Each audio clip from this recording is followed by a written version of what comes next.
नमस्कार, स्वागत है आप सभी का डीडी न्यूज के इस खास बुलेटिन एक्सप्रेस 100 में, जहां हम आपके लिए लेकर आते हैं राजनीति, मनोरंजन, देश दुनिया, खेल और व्यापार जगत की सभी बड़ी खबरों को एक्सप्रेस यानी कि फटाफट अंदाज में। आपके साथ मैं हूं संध्या शर्मा। तो देखिए खबरें तेज रफ्तार से। राष्ट्रपति द्रौपदी मुर्मू आज से 22 नवंबर तक ओडिशा और आंध्र प्रदेश के दौरे पर हैं। राष्ट्रपति ने बारीपदा में अखिल भारतीय संथाली लेखक संघ के 36वें वार्षिक सम्मेलन और साहित्यिक महोत्सव के उद्घाटन सत्र में भाग लिया। समारोह को संबोधित करते हुए राष्ट्रपति ने कहा कि विश्व की जितनी भी भाषाएं हैं उनमें सबसे वैज्ञानिक और सहज भाषा के रूप में संथाली भाषा मानी जाती है। राष्ट्रपति बादाम पहाड़ शालीमार एक्सप्रेस रेलगाड़ी से बादाम पहाड़ से रायरंगपुर तक यात्रा करेंगे। उसी शाम राष्ट्रपति वीर सुरेंद्र साई प्रौद्योगिकी विश्वविद्यालय बुर्ला के 15वें वार्षिक दीक्षांत समारोह में भी भाग लेंगी। 22 नवंबर को राष्ट्रपति संबलपुर के ब्रह्मा कुमारीज द्वारा आयोजित राष्ट्रीय शिक्षा अभियान नए भारत के लिए नई शिक्षा का शुभारंभ करेंगी। बाद में राष्ट्रपति पुट्टुपर्थी का दौरा करेंगी, जहां वे Shri Sathya Sai institute of higher learning के 42वें दीक्षांत समारोह में भाग लेंगी। रक्षा मंत्री राजनाथ सिंह आज ऑस्ट्रेलिया के उप प्रधानमंत्री और रक्षा मंत्री रिचर्ड माल्स के साथ भारत ऑस्ट्रेलिया 2+2 मंत्री स्तरीय संवाद वार्ता की सह अध्यक्षता करेंगे। इससे पहले रिचर्ड माल्स और रक्षा मंत्री राजनाथ सिंह के बीच रक्षा सहयोग पर एक द्विपक्षीय बैठक भी होगी। 2+2 संवाद वार्ता की सह अध्यक्षता रक्षा मंत्री राजनाथ सिंह और विदेश मंत्री डॉक्टर एस जयशंकर अपने ऑस्ट्रेलियाई समकक्षों उप प्रधानमंत्री और रक्षा मंत्री रिचर्ड माल्स और विदेश मंत्री पेनी वोंग के साथ करेंगे। 2+2 मंत्री स्तरीय संवाद वार्ता का उद्घाटन वर्ष 2021 के सितंबर में नई दिल्ली में हुआ था। राजस्थान में चुनावी घमासान अपने अंतिम दौर में है। राज्य में कांग्रेस और बीजेपी समेत सभी राजनीतिक दल जोर शोर से चुनाव प्रचार में लगे हुए हैं।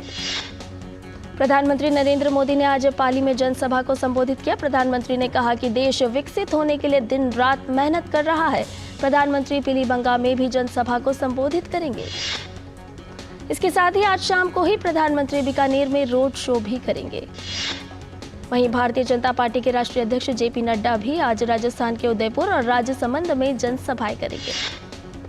राजस्थान में कांग्रेस के राष्ट्रीय अध्यक्ष मल्लिकार्जुन खड़गे आज 2 चुनावी सभाएं करेंगे। खड़गे अनूपगढ़ से सियासी हुंकार भरेंगे, तो वहीं हनुमानगढ़ में मतदाताओं को रिझाने का प्रयास करेंगे।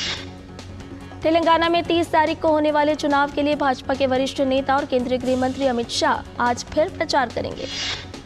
अमित शाह सबसे पहले जनगांव विधानसभा क्षेत्र में मतदाताओं को लुभाने का प्रयास करेंगे। उसके बाद कोरातला सीट पर भाजपा के हक में वोट मांगेंगे। शाम को अमित शाह उप्पल विधानसभा क्षेत्र में एक भव्य रोड शो करेंगे। तेलंगाना में दूसरी पार्टियां भी पूरी ताकत से चुनाव लड़ रही हैं। केसीआर, कांग्रेस और एमआईएम चुनावी मैदान में ताल ठोंक रही है। सभी पार्टियां मतदाताओं को रिझाने की पूरी कोशिश कर रही है। निर्वाचन आयोग ने मध्य प्रदेश के भिंड जिले में अटेर विधानसभा क्षेत्र के मतदान केंद्र किशोपुरा नंबर 3 पर पुनर्मतदान के आदेश दिए हैं। पुनर्मतदान कल सुबह 7 बजे से लेकर शाम 6 बजे तक होगा। इसके लिए मतदान अधिकारी आवश्यक सामग्री के साथ आज रवाना होंगे। दुनिया के सबसे बड़े फिल्म और सांस्कृतिक समारोह में शुमार international film festival of India के 54वें संस्करण का आगाज आज से गोवा में होगा। समारोह का उद्घाटन आज केंद्रीय सूचना एवं प्रसारण मंत्री अनुराग सिंह ठाकुर करेंगे। श्यामा प्रसाद मुखर्जी इंडोर स्टेडियम में ये शुभारंभ होगा। उद्घाटन समारोह में अभिनेता शाहिद कपूर और माधुरी दीक्षित अपनी प्रस्तुतियां देंगे। समारोह की ओपनिंग फिल्म स्टुअर्ट गैट निर्देशित ब्रिटिश फिल्म कैचिंग डस्ट से होगी। इस साल सत्यजीत रे लाइफ टाइम अचीवमेंट अवार्ड से माइकल डगलस को सम्मानित किया जाएगा। फिल्म की स्क्रीनिंग के अलावा कई मास्टर क्लास भी होंगे, जिसमें सनी देओल, रानी मुखर्जी, विजय सेतुपति समेत कई हस्तियां बातचीत करेंगी। भारत की मानवीय आधार पर फिलिस्तीन के लोगों के लिए भेजी गई राहत सामग्री की दूसरी खेप मिस्र पहुंच गई। विदेश मंत्रालय ने बताया कि राहत सामग्री फिलिस्तीन भेजने के लिए मिस्र रेड क्रॉस को सौंप दी गई है। भारतीय सेना प्रमुख जनरल मनोज पांडे कोरिया गणराज्य के आधिकारिक यात्रा पर रवाना हुए। यात्रा का उद्देश्य दोनों देशों के बीच मजबूत रक्षा संबंधों को और मजबूत बनाना है। आज ही के दिन भारतीय सेना की 60 पैराफील्ड एम्बुलेंस चिकित्सा सहायता मुहैया कराने के लिए दक्षिण कोरिया के बुसान में उतरी थी। केंद्रीय मत्स्य पशुपालन और डेयरी मंत्री पुरुषोत्तम रूपाला कल अहमदाबाद में भारतीय वैश्विक मत्स्य सम्मेलन का उद्घाटन करेंगे। सम्मेलन का उद्देश्य लाभदायक चर्चाओं, बाजार की जानकारी और नेटवर्किंग के लिए महत्वपूर्ण हितधारकों को एक मंच पर लाना है। दिल्ली और एनसीआर में वायु प्रदूषण लगातार खतरनाक स्तर पर बना हुआ है। आज भी राजधानी में AQI खराब श्रेणी में दर्ज किया गया। दिल्ली में आज से सभी स्कूल खुल गए हैं। खतरनाक वायु प्रदूषण के चलते सरकार ने 9 से 18 नवंबर तक अवकाश की घोषणा की थी। जम्मू कश्मीर के श्रीनगर में आज सुबह घना कोहरा छाया रहा। कोहरा छाए रहने की वजह से विजिबिलिटी कम हुई। उत्तरकाशी सुरंग दुर्घटना के बाद बचाव अभियान अभी भी जारी है। बचाव अभियान के तहत भारी मशीनें सलक्यारा सुरंग में पहुंच गई हैं। उत्तरकाशी में इंटरनेशनल टनलिंग अंडरग्राउंड स्पेस के अध्यक्ष प्रोफेसर अर्नोल्ड डिक्स पहुंचे हैं। अर्नोल्ड डिक्स ने कहा कि वे फंसे हुए लोगों को बाहर निकालने आए हैं। उन्होंने कहा कि वे किसी भी कीमत पर लोगों को बाहर निकालेंगे। विकसित भारत संकल्प यात्रा राजौरी के पहाड़ी दूरदराज के इलाकों में पहुंची। यात्रा का उद्देश्य जागरूकता पैदा करना और कल्याणकारी योजनाओं का लाभ लोगों तक पहुंचाना है। सुप्रीम कोर्ट ने केरल सरकार की याचिका पर केंद्र सरकार और राज्यपाल ऑफिस को नोटिस जारी किया। केरल सरकार ने राज्यपाल पर बिल पर फैसला लेने में देरी का आरोप लगाते हुए सुप्रीम कोर्ट का रुख किया है। कोर्ट ने अटॉर्नी जनरल, सॉलिसिटर जनरल से भी इस मसले पर अपनी राय रखने को कहा है। अगली सुनवाई शुक्रवार 24 नवंबर को होगी। जजों की नियुक्ति और स्थानांतरण के लिए कॉलेजियम द्वारा अनुशंसित नामों को मंजूरी देने के मामले में केंद्र की ओर से देरी को लेकर दायर याचिका पर सुप्रीम कोर्ट आज सुनवाई करेगा। विशाखापत्तनम में बंदरगाह में भीषण आग लग गई। इस हादसे में 40 नावें जलकर राख हो गई। पुलिस मामले की जांच कर रही है। विशाखापत्तनम के एडीजी रविशंकर ने बताया कि सभी नावें किनारे पर खड़ी थी। जिस जहाज में आग लगी थी उसमें डीजल और गैस सिलेंडर का पूरा टैंक था। बिहार के लखीसराय में एक ही परिवार के 2 सदस्यों की गोली मारकर हत्या कर दी गई और 4 अन्य घायल हैं। 3 घायलों को बेगूसराय सदर अस्पताल से पटना रेफर कर दिया गया है। मध्य प्रदेश के टीकमगढ़ जिले में 2 बाइकों में सीधी भिड़ंत हो गई। इस हादसे में बाइकों पर सवार 4 लोगों की मौत हो गई। छठ पूजा के 4 दिवसीय उत्सव के समापन पर उगते सूर्य को अर्घ्य देने के लिए श्रद्धालु देश भर के छठ घाटों पर उमड़े। लाखों लोगों ने नदी में खड़े होकर उदयमान सूर्य को दिया अर्घ्य। यह उत्सव मनोकामनाओं की पूर्ति और परिवार के समग्र कल्याण के लिए मनाया जाता है। इसमें श्रद्धालु जल में खड़े होकर सूर्य देवता को मौसमी फल और अनाजों से बने हुए प्रसाद का अर्घ्य अर्पित करते हैं। अमेरिका के न्यू जर्सी और न्यूयॉर्क से भारतीय मूल के सैकड़ों लोगों ने न्यू जर्सी के एडिसन के पपियानी पार्क में छठ पूजा मनाई। आज विश्व बाल दिवस है। हर साल 20 नवंबर को विश्व बाल दिवस के रूप में मनाया जाता है। इस दिन का उद्देश्य दुनिया भर के लोगों को बच्चों की शिक्षा, अधिकार और बेहतर भविष्य की ओर जागरूकता बढ़ाना है। विश्व बाल दिवस के अवसर पर राष्ट्रपति भवन और इंडिया गेट को नीली रोशनी से रोशन किया गया।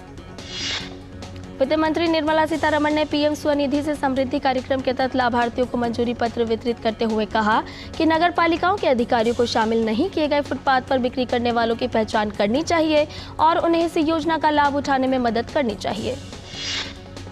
वित्त मंत्री निर्मला सीतारमण ने कहा कि लाभार्थियों को वित्तीय सहायता देने वाली प्रधानमंत्री मुद्रा योजना के तहत महिला उद्यमियों को पहली प्राथमिकता दी जाती है। नरचक्रण क्षेत्र की कंपनी इंटेग्रा एसेंशिया को 15 करोड़ रुपए का नया ठेका मिला है। इंटेग्रा एसेंशिया ने हाल ही में दैनिक उपयोग के घरेलू उत्पाद FMCG खंड में प्रवेश किया है। केंद्रीय मंत्रियों और महाराष्ट्र के उप मुख्यमंत्री देवेंद्र फडणवीस के अलावा अरबपति कारोबारी गौतम अडानी ने भारतीय अर्थव्यवस्था के 4000 अरब डॉलर का आंकड़ा पार करने की सराहना की, लेकिन इसकी आधिकारिक पुष्टि नहीं हुई है। मैक्रोटेक डेवलपर्स बेंगलुरु में 2 आवासीय परियोजनाओं के निर्माण के लिए लगभग 800 करोड़ रुपए का निवेश करेगा। कंपनी के प्रबंध निदेशक यानी कि MD और मुख्य कार्यपालक अधिकारी अभिषेक लोढ़ा ने कहा कि कंपनी ने मजबूत मांग के बीच कारोबार विस्तार करने के लिए प्रवेश किया है। दैनिक उपयोग के घरेलू उत्पाद और आयुर्वेदिक उत्पाद बनाने वाली प्रमुख कंपनी डाबर 1 साल के अंदर दक्षिण भारत में नई विनिर्माण इकाई स्थापित करने की योजना बना रही है। डाबर कंपनी के मुख्य कार्यपालक अधिकारी मोहित मल्होत्रा ने कहा कि क्षेत्र में कंपनी का कारोबार बढ़ रहा है।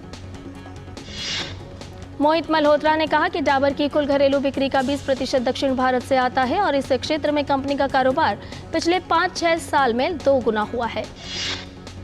हिंदुजा समूह की प्रमुख कंपनी अशोक लेलैंड अपने इलेक्ट्रिक वाहन शाखा स्विच मोबिलिटी के लिए बाहरी निवेश पाने की इच्छुक है।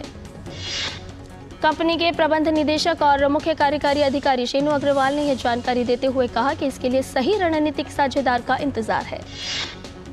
थिंक टैंक GTRI ने एक रिपोर्ट में सुझाव दिया कि भारत को पहली मध्यम आय वाला देश बनना चाहिए और फिर भारतीय रुपए को दृढ़ मुद्रा बनाने पर जोर देना चाहिए।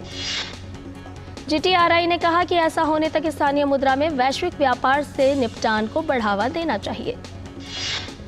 KK बिड़ला समूह की company Awadh sugar and energy limited का चालू वित्त वर्ष की दूसरी तिमाही में शुद्ध लाभ 29 करोड़ रुपए रहा। कंपनी को बीते वित्त वर्ष की समान तिमाही में 16 करोड़ रुपए का घाटा हुआ था। Awadh sugar and energy limited ने एक बयान में कहा कि जुलाई सितंबर तिमाही में उसका कुल आय 799 करोड़ रुपए रही, जो बीते वित्त वर्ष की समान तिमाही में 594 करोड़ रुपए थी। भारत की अर्थव्यवस्था पहली बार $4 ट्रिलियन के पार। इसके साथ ही भारत अब दुनिया की चौथी सबसे बड़ी अर्थव्यवस्था बनने के काफी करीब पहुंचा। न्यू फंड ऑफरिंग यानी NFO के माध्यम से म्यूचुअल फंड की वसूली चालू वित्त वर्ष के जुलाई सितंबर के दौरान पिछली तिमाही की तुलना में लगभग 4 गुना बढ़कर 22,000 करोड़ रुपए तक पहुंच गई। इस अवधि के दौरान 48 नए फंड बाजार में लॉन्च हुए। आने वाले समय में बाजार में और फंड आने की उम्मीद है। इजराइल ने गाजा के अल शिफा अस्पताल में हमास के जरिए बंधक बनाए गए लोगों के CCTV फुटेज जारी की है। उन्होंने दावा किया है कि अल शिफा के नीचे एक सुरंग बनी हुई है। इजरायली सेना ने एक वीडियो जारी कर दिखाया है कि अल शिफा के नीचे 10 मीटर गहरी और विस्फोटक रोधी सुरंग का पता लगाया गया है। इसका इस्तेमाल हमास से संबंधित भूमिगत संपत्तियों में प्रवेश करने से रोकने के लिए किया जाता है। इस सुरंग के अंदर हथियार मिले हैं। वहीं इजराइल के दावे पर हमास ने अपनी सफाई दी है। हमास ने स्वीकार किया कि उनके पास सैकड़ों किलोमीटर लंबी गुप्त सुरंगें हैं, लेकिन अस्पताल में उनके पास सुरंग नहीं है। पाकिस्तान के पूर्व राष्ट्रपति आसिफ अली जरदारी ने विश्वास जताया कि उनकी पाकिस्तान पीपुल्स पार्टी अगला आम चुनाव जीतेगी। उन्होंने उम्मीद जताई कि चुनाव निष्पक्ष और स्वतंत्र तरीके से होंगे। पाकिस्तान के पंजाब प्रांत में नियुक्त एक जिला न्यायाधीश को देश के रक्षा सचिव एवं सेना के पूर्व जनरल हमदुज्जमान को कथित तौर पर अदालत के आदेश का पालन करने में विफल रहने पर फटकार लगाने के चलते पद से हटा दिया गया। अमेरिका ने 11 प्रभावशाली सांसदों के एक समूह ने बाइडेन प्रशासन से आग्रह किया है कि जब तक पाकिस्तान संवैधानिक व्यवस्था बहाल नहीं करता और स्वतंत्र व निष्पक्ष चुनाव नहीं कराता, तब तक उसे भविष्य में दी जाने वाली सहायता रोक दी जाए। सांसदों ने अमेरिकी विदेश मंत्री एंटनी ब्लिंकन को लिखे एक पत्र में विदेश मंत्रालय से यह आकलन करने का अनुरोध किया कि कहीं अमेरिका से मिलने वाली सुरक्षा सहायता के जरिए पाकिस्तान में मानव अधिकारों का उल्लंघन तो नहीं हो रहा। मालदीव के एक वरिष्ठ अधिकारी ने जानकारी देते हुए कहा कि मालदीव में 77 भारतीय सैन्यकर्मी हैं और यहां की नई सरकार भारत के साथ हस्ताक्षरित 100 से अधिक समझौतों की समीक्षा कर रही है। अमेरिका में राष्ट्रपति चुनाव के लिए रिपब्लिकन पार्टी का उम्मीदवार बनने की दौड़ में शामिल भारतीय अमेरिकी विवेक रामास्वामी ने कहा है कि हिंदू आस्था में उन्हें इस दौड़ में शामिल होने की स्वतंत्रता और प्रेरणा दी है। ईरान के सर्वोच्च नेता अयातुल्ला अली खोमेनी ने मुस्लिम देशों से इजराइल के साथ राजनीतिक संबंधों को खत्म करने की अपील की है।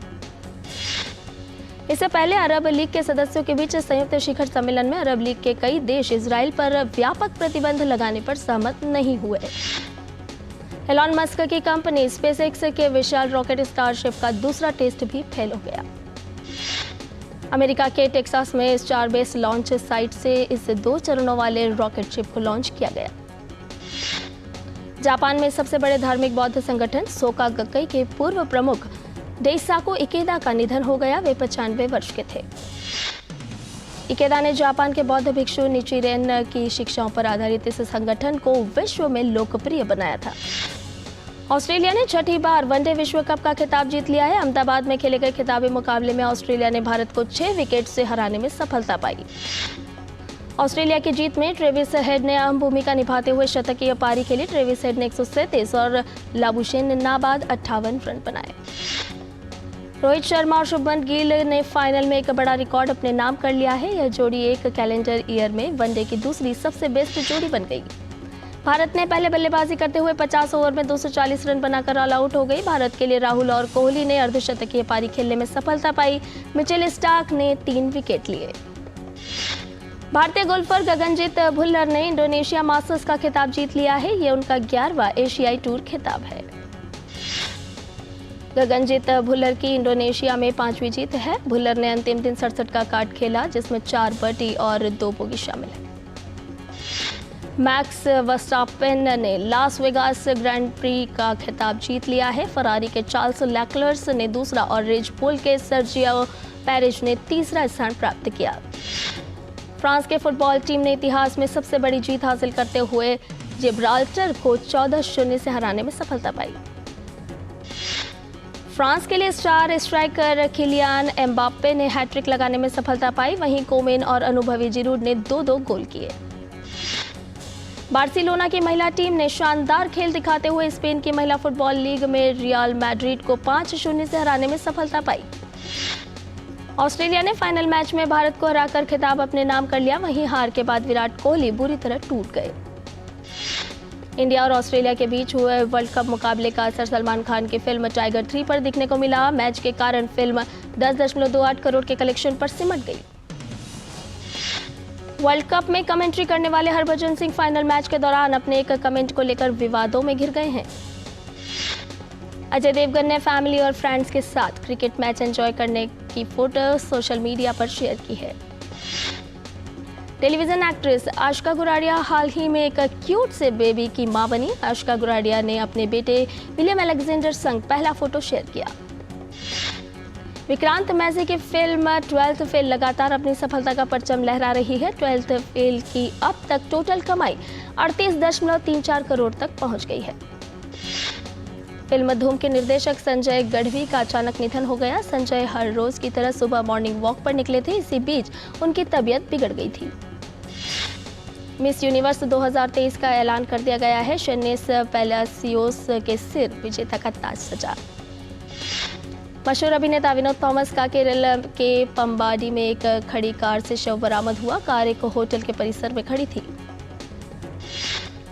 सीमित स्क्रीन पर रिलीज हुई फिल्म खिचड़ी 2 ने दूसरे दिन भी अच्छा प्रदर्शन किया। फिल्म ने गुजरात में सर्वश्रेष्ठ प्रदर्शन किया है। और एक्सप्रेस न्यूज में फिलहाल इतना ही। हमें दीजिए इजाजत, लेकिन डीडी न्यूज पर खबरों का सिलसिला लगातार जारी है। नमस्कार।